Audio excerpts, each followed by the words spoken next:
Thank you for joining us for the second part of the Sustainability series this afternoon.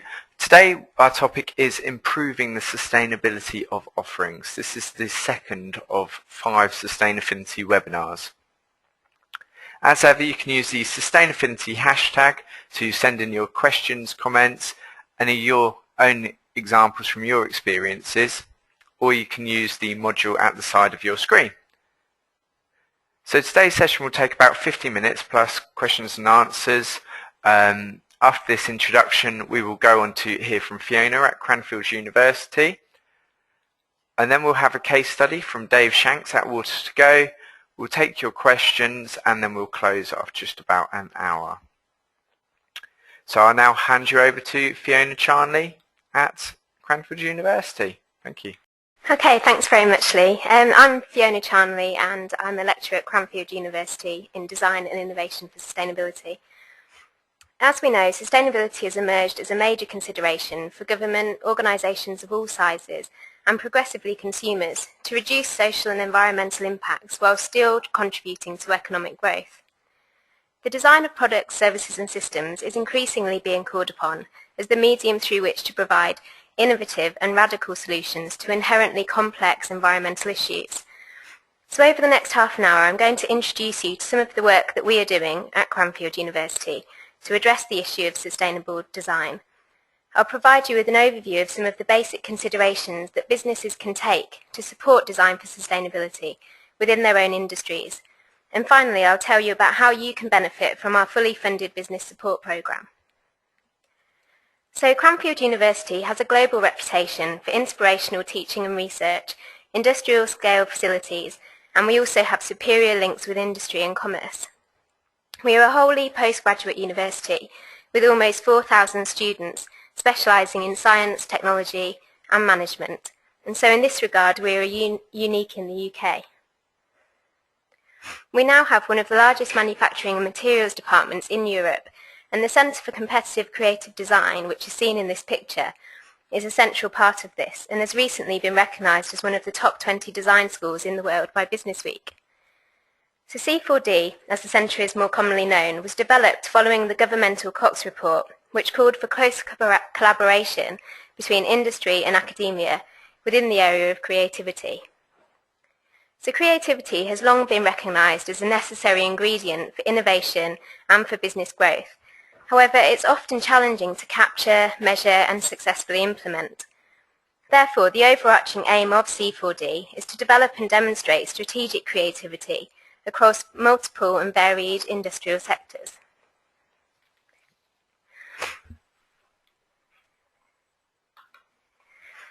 Within C4D, we have 3 Masters of Design courses in Design and Innovation for Sustainability, Innovation and Creativity in Industry, and Design Strategy and Leadership. We work with a varied range of companies including Procter & Gamble, IBM and Rolls-Royce, through to small and medium-sized enterprises in design, manufacturing and engineering sectors. We work with these companies on projects all the way through from concept generation to rapid prototyping and everything in between. So some of the projects that we're working on at the moment include the design of improved products and services, both the technical and the social aspects. For example, we've recently been working with a leading provider of care homes to tackle the problem of lack of hydration in the elderly. Elderly people regularly do not drink enough water, and so we designed and implemented a range of different tools to help remind them to drink more frequently, and a method for carers and relatives to remotely monitor their levels of hydration. We also work on consumer insight projects, capturing consumer behaviour and using this for improved design of products and services. We work on how to more effectively engage organisations in sustainable innovation, and we are currently working with a local authority advising on how to reduce their resource and energy consumption across their entire school building stock. Some other projects include the design of offshore wind turbines, sustainable branding tools and techniques, and also the development of a sustainable materials library. So why is design important? Today I'm going to talk to you about design for sustainability, why design is relevant to businesses of all sizes, and why design is so particularly important when considering the environment. So we are surrounded by human artifacts, or as it's more commonly known as, stuff. When you carry out an everyday activity, such as going to buy your lunch, you will undoubtedly be faced with a lot of human artifacts. You'll probably choose your food from a menu or a display stand, be influenced by advertisements, pay at a till. A large range of kitchen appliances will be used to cook your food. You use cutlery, knives, forks to eat. Your plate will then be washed and dried or else disposed of or recycled. All of this stuff and the resources associated with it has a significant environmental impact throughout its life cycle, which means that when it's being made, when it's transported to you, when it's being used, and finally at the end of its life when it's thrown away or recycled. There are many, many things that we can do to substantially reduce this impact, particularly designers, as the design phase is where the majority of decisions are made. So as designers, energy managers, environmental champions, or as business owners, there are many things that we can do to reduce the environmental impact of our products and services. One of these is to use less. Due to increases in technology and efficiency, products and services decrease in material content, so subsequent releases of new products tend to use less material than earlier versions. This concept can be easily illustrated by using the development of computers over time and over the years. When computers were first invented, they filled entire rooms. Over time, computers have dematerialized into desktop PCs and then smaller still, laptops, netbooks, and now handheld multimedia devices such as personal digital assistants and smartphones. Similarly, in the case of audio equipment, music players have evolved from large gramophones to record players to smaller still cassettes, mini discs and compact discs, and now to invisible MP3 digital music files. In an interesting research study, Hodge and Jackson investigated whether the use of digital media entails a reduction in materials use by analysing the combined impacts of such media, associated hardware and consumer responses. Although on the face of it they agreed that the units of music media were actually decreasing in size, for example dematerializing, they actually noted that the hardware to play digital media still requires a huge hidden infrastructure of computer services, internet provider infrastructure, as well as the computers themselves to play the digital files. This highlights the case that dematerialization may not always be as straightforward as it seems. Another less technology-oriented example of dematerialization comes from the beer manufacturer Grolsch. The design team at Grolsch worked with EnviroWise to look at the materials content of their bottles. They undertook a number of redesigns of their beer bottles in order to reduce the amount of material and weight in the packaging, therefore reducing transport and material costs. Each iteration of the packaging resulted in a percentage decrease in the weight of packaging, therefore dematerializing it over time. Due to tightening regulations surrounding the packaging of products, an increased focus on producer responsibility, designers and manufacturers are increasingly turning to packaging as a way of reducing their environmental impact. There are several ways that this has been done, either by reducing the packaging in which the supplier sends a product to the client, or by reducing the amount of packaging that the consumer actually takes home. Providing the consumer with a refill option as opposed to enforcing the purchase of a brand new product has also emerged as a popular way of reducing packaging volume and material content. As this slide shows, the Cadbury Treasure Eggs were a product that was launched in 2008, which eliminated the use of the cardboard box and plastic insert that is usually associated with Easter eggs. By doing this, Cadbury managed to reduce their plastic use by 78% and their cardboard use by 65% when compared to a standard Easter egg. Consideration needs to be given, however, to the transportation of the Easter egg and whether or not consumers feel that they could safely transport the egg home in amongst the rest of their shopping. Although this is a one-off product, Cadbury have managed to reduce their overall use of plastic casing and cardboard packaging significantly across their whole range of Easter eggs since this product was launched. Designers can also create products that minimise the amount of materials or minimise the amount of components used. So, for example, when razors were first designed, for some reason they used a significant amount of components made from a variety of plastics and metals, and they were often permanently fixed together with industrial glues. Over time, designers have worked at reducing the amount of components in fast-moving commercial goods, such as razors, and have made them so that they can be taken apart more easily at the end of life, or indeed reusable by replacing the blade. Products are increasingly being manufactured for ease of deconstruction at the end of their life, for more straightforward disposal, and to make sure that the right materials find their way into the correct recycling streams. This chair, for example, has been designed with 96% of recyclable parts and just 4% of non-recyclable parts. Design for deconstruction does put a certain amount of responsibility on the consumer. In the case of this chair, for example, it's been designed assuming that at the end of its life, the owner will deconstruct it and make sure that all of the parts are recycled in the correct manner. This, to me, is slightly optimistic, and so with products such as this, you will often find that they work better if accompanied by some kind of take-back scheme, where the customer is given the incentive to return the product to the shop or manufacturer at the end of its life. This is a more complex system, as it moves from being about the design of a single product to the design of a product-service system.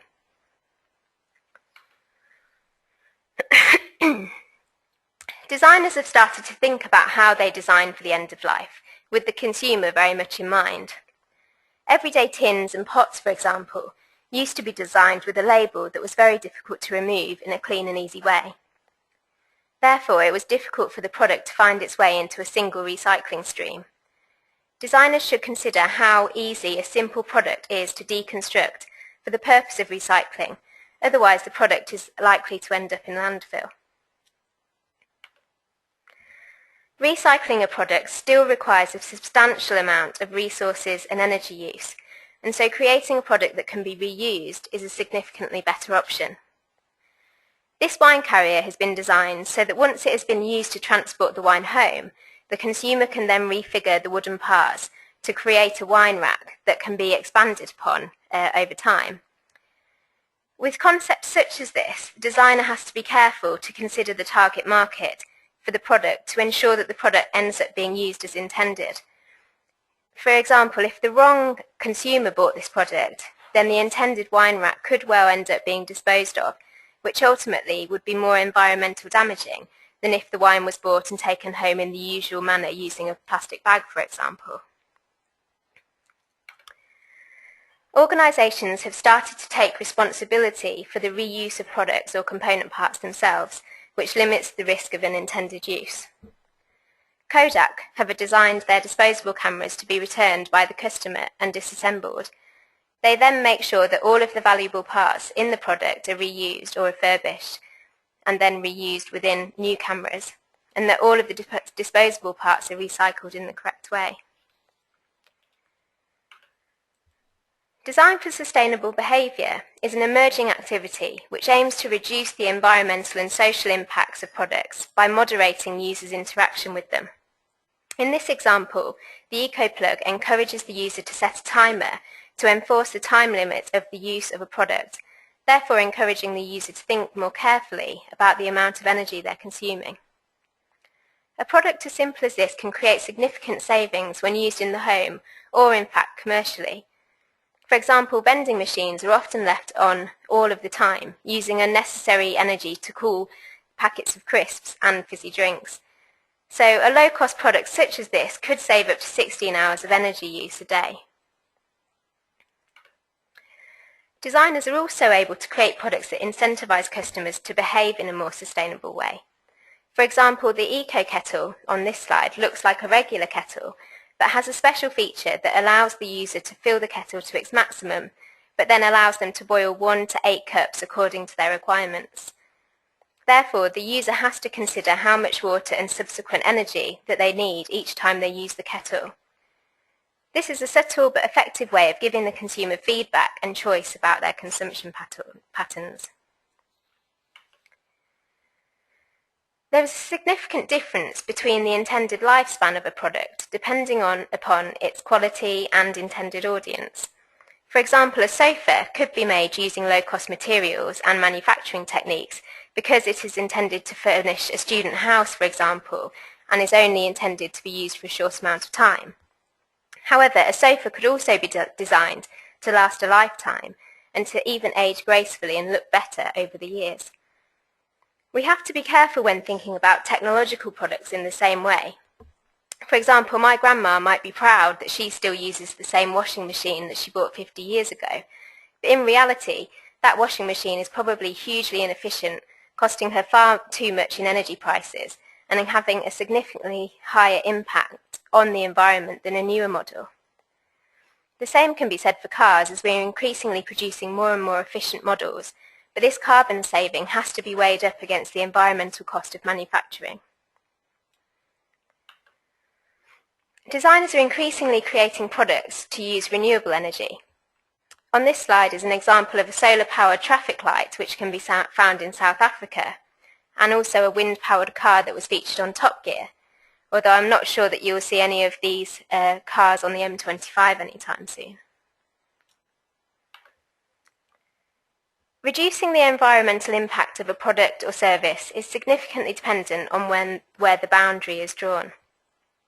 By that I mean, for example, the producer of a health and beauty product could call themselves sustainable after reducing the material content of their shampoo bottle.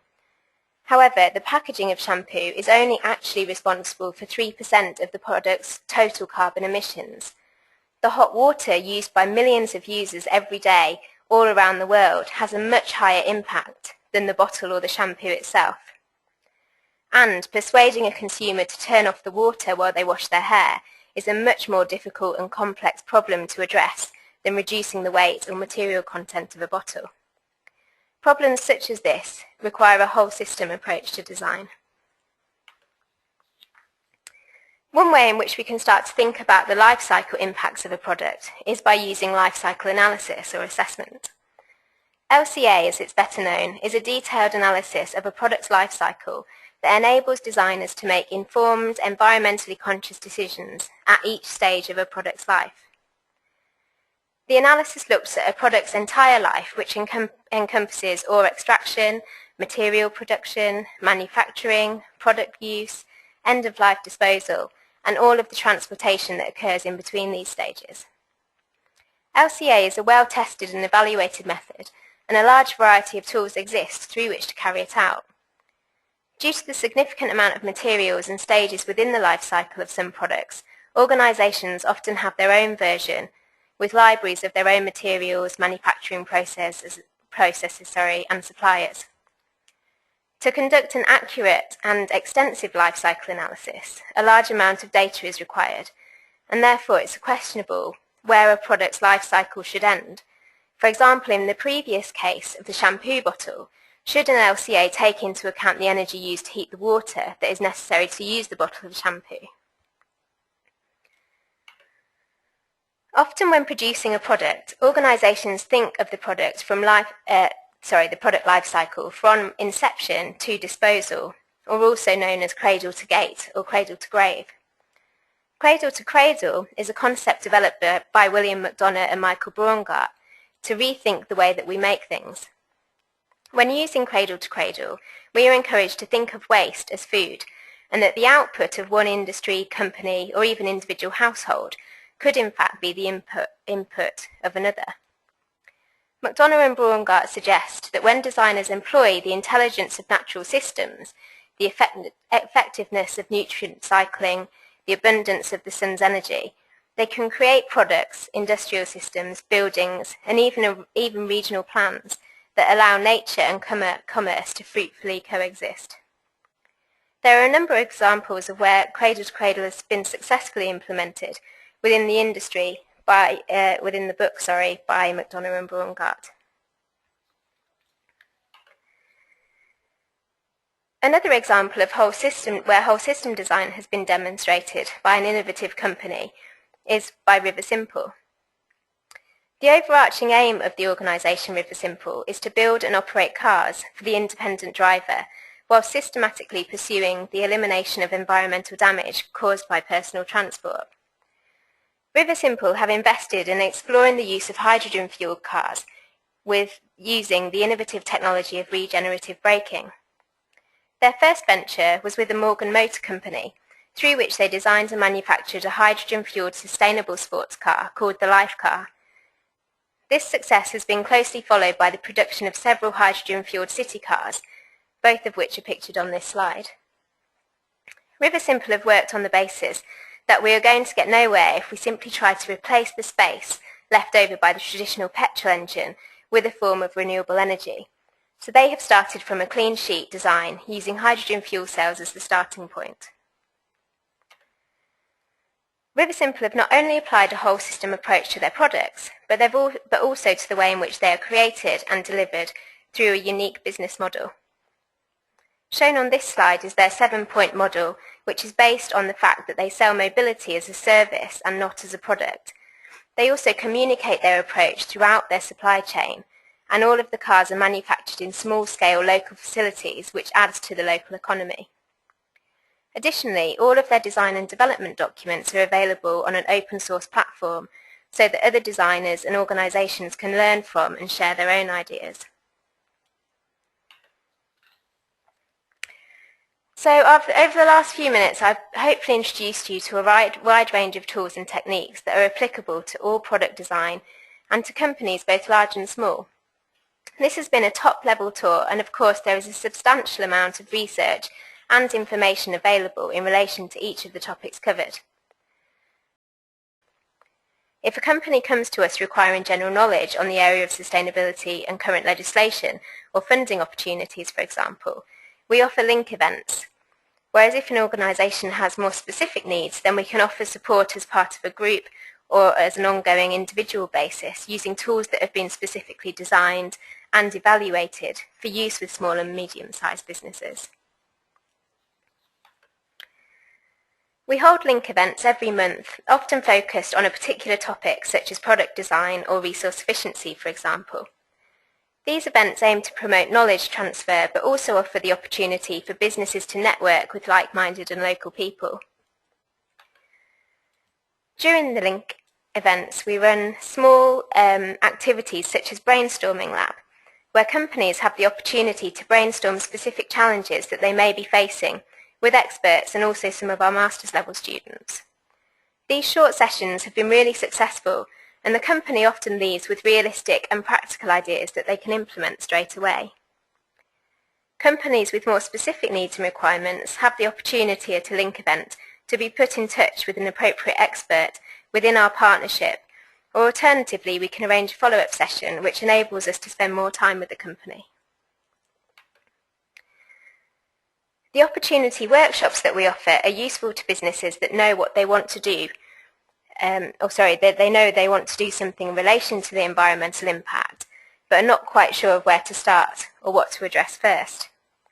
The tool that we use with companies who attend this workshop supports them in identifying the environmental hotspots within their product, service or business more widely.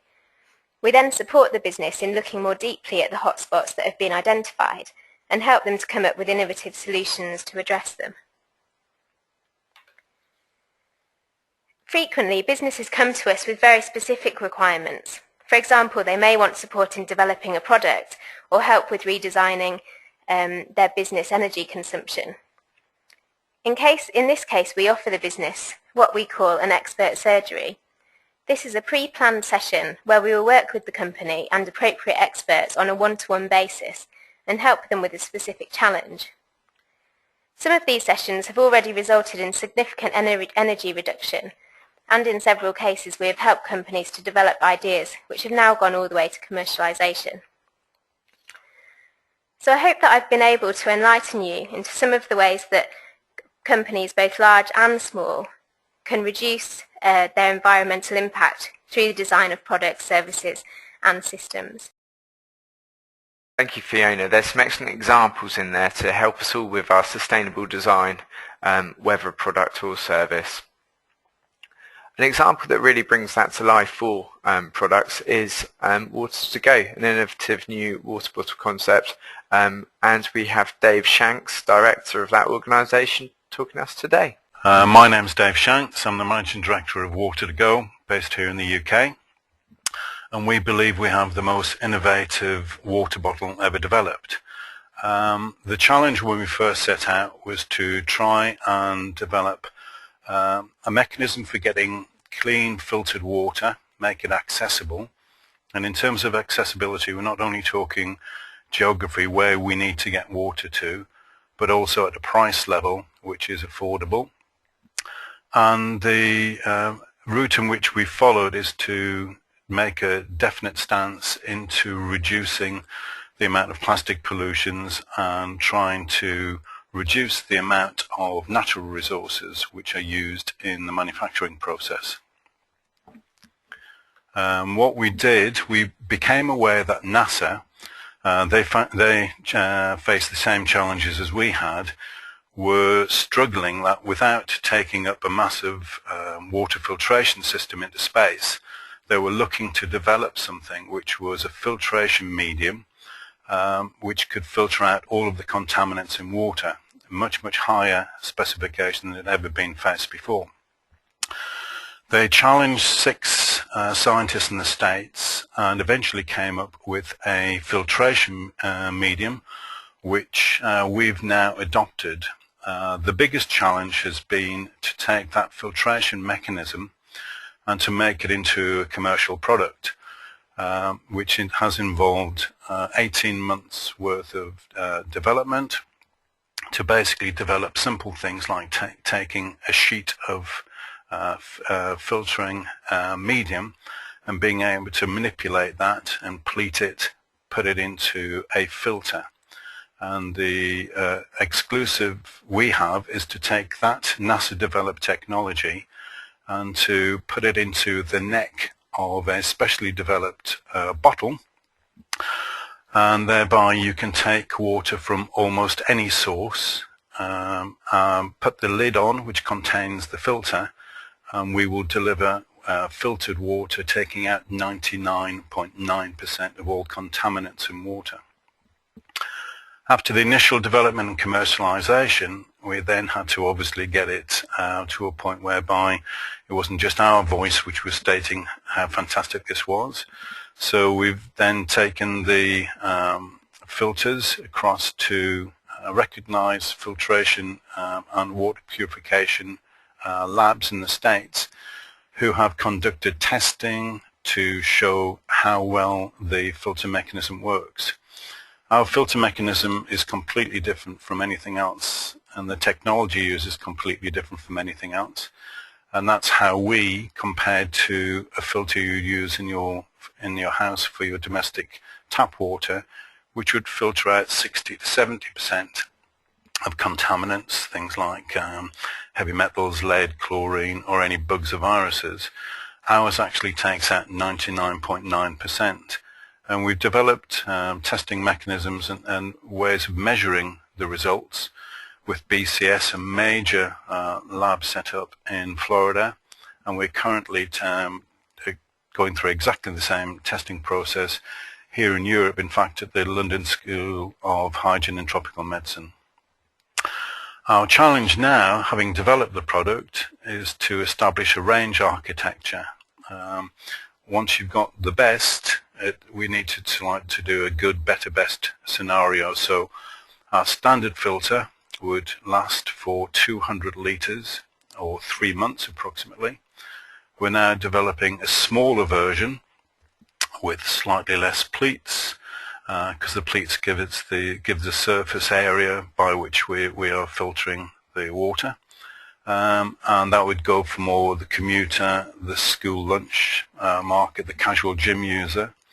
But we're also now developing, again in conjunction with the London School of Hygiene and Tropical Medicine, a biofilter that would be specifically used within the disaster areas and the military arena where water could have been deliberately challenged, i.e. poisoned. We would have a specific filter developed for that. and that will give us a casual use filter, a standard use filter, and then an extreme, and that will be our range architecture going forward. I talked earlier about natural resources. If we take a standard 1 litre plastic water bottle available at your local supermarket, before I come on to the price, let's just look at what goes into making that. If you fill that bottle up a fifth of the way up with oil, that's how much oil is used in the manufacturing and distribution process. For every 1 litre bottle that's on sale in the UK, 3.5 litres of water have been used in the manufacturing, the cooling and the shipping process. So you just realise that if we can reduce the amount of single-use plastic water bottles, we have a big saving in terms of natural resources, and that's without going into the CO2 emissions involved in the manufacturing process. Plastics pollution is a major global problem at the moment. To give you some ideas of the level of pollution, if we look at the 70 billion single-use plastic water bottles consumed in the US and Europe alone each year, 70 billion, only 12% are ever recycled. The rest go into landfill, creating a plastic layer in various parts of the planet, and the balance ends up through rain and drains into our oceans, our streams and our rivers, causing massive pollution. If we can reduce, using one of our reusable water bottles, we'll save up to 250 single-use water bottles per year. So in a minimum lifetime of 5 years, you're saving 1,000 single-use plastic water bottles. Obviously, we then look at the things like the carbon footprint. Manufacturing 1 bottle instead of 250, the maths add up very simply. Transporting 1 bottle as opposed to 250, the same thing can be used.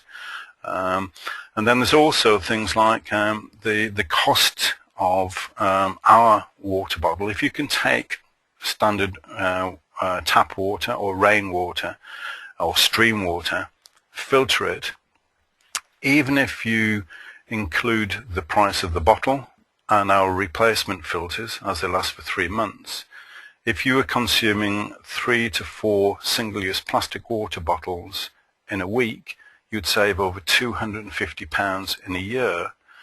But more importantly, we all need to become aware. We all complain about the price of petrol. Yet if you look on the internet, a standard 50 centilitre bottle of branded water will cost you an average £1 per 50 centilitres, which is more expensive than you and I are actually paying on petrol or diesel. Doesn't bear thinking about that, that's just water.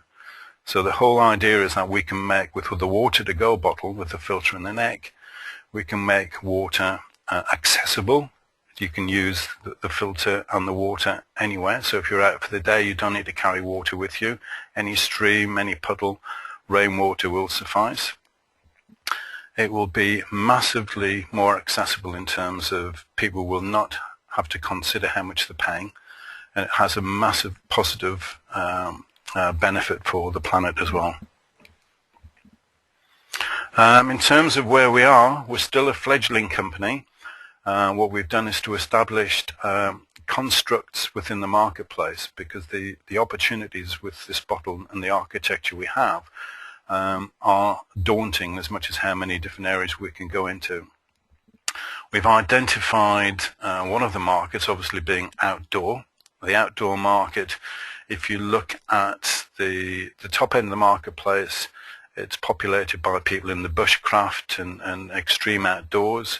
We're already working with retailers or one specific retailer there to create a partnership, and we will move that partnership more mass market over a couple of seasons. We're looking obviously at things like aid.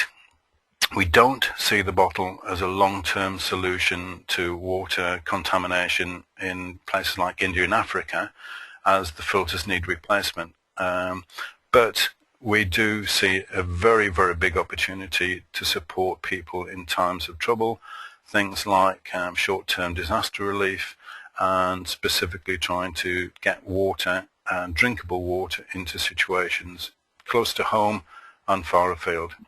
Thank you, Dave. That was really helpful. If you'd like to find out more from any of our speakers today, you can connect with us at Clarity to Sustain on Twitter or visit our website there. Cranfield University has the Centre for Design website, and also there's one there for Water to Go. Remember, join our conversation at Sustain Affinity and tell anyone else you know that might be interested in the further parts of the series. The upcoming webinars that we have are the third webinar next Thursday, which is about effective green marketing. There we're talking about things like eco-labels, making a good green claim, substantiation, looking at the targeting demographics and producing our marketing collateral with as minimum environmental impact as possible. We've got a great example from 3663 Food Service telling us about some of the great things that they're doing and how they're gaining the buy-in of their stakeholders. We've then got the fourth webinar where we're joined by Liz Mail Consulting and a number of good case studies to talk about digital, social media, PR to broadening the message of green marketing and sustainability communications and how we can really use that to create two-way dialogue with our stakeholders. And then finally, in the fifth part of the webinar, we have CSR people can engage with, going beyond the traditional sustainability report to creating programs that really engage people on lots of different levels and really leverage lots of different multimedia platforms. There we've got a couple of really great organisations as case studies, including Eurostar talking to us. So thank you very much for the questions that you've been sending in throughout. I'll now hand you over to the speakers who have selected a couple to run through. Thank you. Okay, so we've had a question which asks, does it cost more to design for sustainability? Well, actually, many of the environmental savings that can be made through implementing design for sustainability also result in cost savings for a business. So if we go back to one of the slides, which is this one, the Grolsch slide, in this example, Grolsch has managed to reduce the material content of their bottles, which has obviously generated a saving for the environment. But also that has automatically impacted upon the cost of the material that they use to make their bottles, but also the transport cost associated with the bottles because obviously they're now lighter. And this is the same for many of the solutions that we can implement. Great, and thank you very much for our next question, which asks, do we have to complete a full life cycle assessment to get the benefits? Well, if we go down to the slide in which I talked about LCA, which is just down here. Oh. There we go. So as shown in this slide, a full life cycle assessment does cover the whole life cycle of a product, all the way through from material extraction through to the end of life and disposal of a product. However, from our own experience, we know that it's a big ask for companies in terms of time and expense. And this is why we've developed our Sustainable Hotspots tool, which I briefly introduced, which is here. And this Sustainable Hotspots tool enables a business to quickly identify where their highest environmental impacts are so that their time can be better spent efficiently and effectively addressing this specific area. So as as a rule of thumb, heating and lighting is always a good place to start because we often find when working with businesses that this is where the highest environmental impacts tend to be. We've categorised the different parts of a product life cycle into material, production, distribution, use, end of life, and an area for new concepts, making it a cradle-to-cradle approach. We've done this so that actually when companies are using it, they can quickly identify which parts of their business or product or service they want to look at. We tend to find that when businesses are using this model, they focus on one area at a time. For example, if you do produce a product or something quantifiable, then the area of production is often a good place to start, because there's lots of energy costs and environmental impact associated with the processing and the manufacture, and often the packaging too. This model is interesting in that it brings in the idea of new concepts, which is often quite a fuzzy place in a typical life cycle analysis, and there's often not that much support provided in moving around the life cycle through from material to end of life and bridging that gap. And so we're able to offer support to companies in looking at this gap through the introduction of new concepts. And this links back to the idea of cradle to cradle, where you can actually use the end of life and the waste of a product to become the input potentially of a new product. We've just had an interesting question come in, which is how we've been able to access information and possibly technologies from existing areas to enhance our sustainability. I think a good example of that is we were particularly keen to have a reusable water bottle to cut down on the amount of single-use plastic water bottles.